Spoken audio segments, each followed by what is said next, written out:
অপু কি অবস্থা তোমার? তুমি কি নিছো এগুলো? পেয়ারা আর কি? এটা কার ক্ষেত্রে নিছো? বাইরের ক্ষেত্রে? ও, তো তো চুরি করে না। তো আমরা অপুকে নিয়ে আসলাম আমাদের বাগানে ভিজিট করার জন্য। এই যে দেখতে পাচ্ছেন অপু। আর এটা হচ্ছে আমাদের পেয়ারা বাগান। তো মাশাআল্লাহ এটার মধ্যে খুবই ভালো পেয়ারা আসছে এবছর।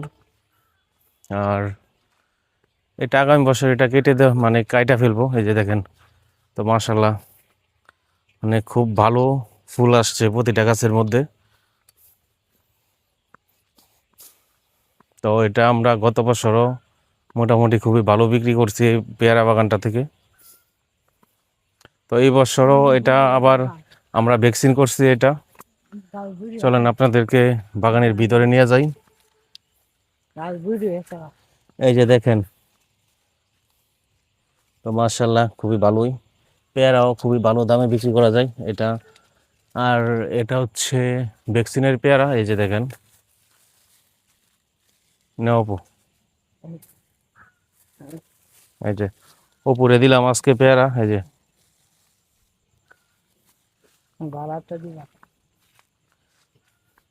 আপনারা মানে আপনাদের জায়গা আছে, তারা মানে জায়গা থাকতে কোনো বেকার থাকবেন না। বেকার জীবনটা হচ্ছে একটা অভিশপ্ত জীবন। আমিও মানে বিদেশ যাওয়ার জন্য অনেক ঘুরছি, মানে ঘুরার পর এটা মানে কোনো ফল পাইলাম না।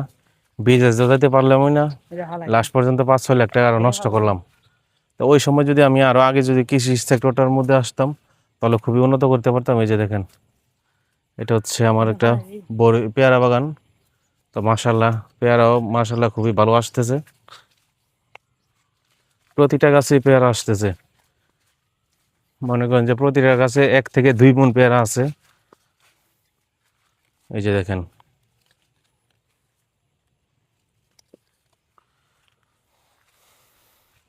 আমরা যারা বিদেশের জন্য ঘুরতেছি তারা মানে বিদেশ যে সময় যাওয়ার কাম এই সময় যাব। তো তার আগে আপনারা এই যে কৃষি কাজ করতে পারেন, বাগান টাগান এইগুলো করতে পারেন। আর পেয়ারাও এখন হিউজ পরিমাণ দাম। সাথে আছে অপু, এই যে অপু পেয়ারা নিছে, তারপর আরো ঘুরতেছে পেয়ারা নেওয়ার জন্য। এইটা দিছে কোনা আর দিকে হরাই দিছে করা দিছে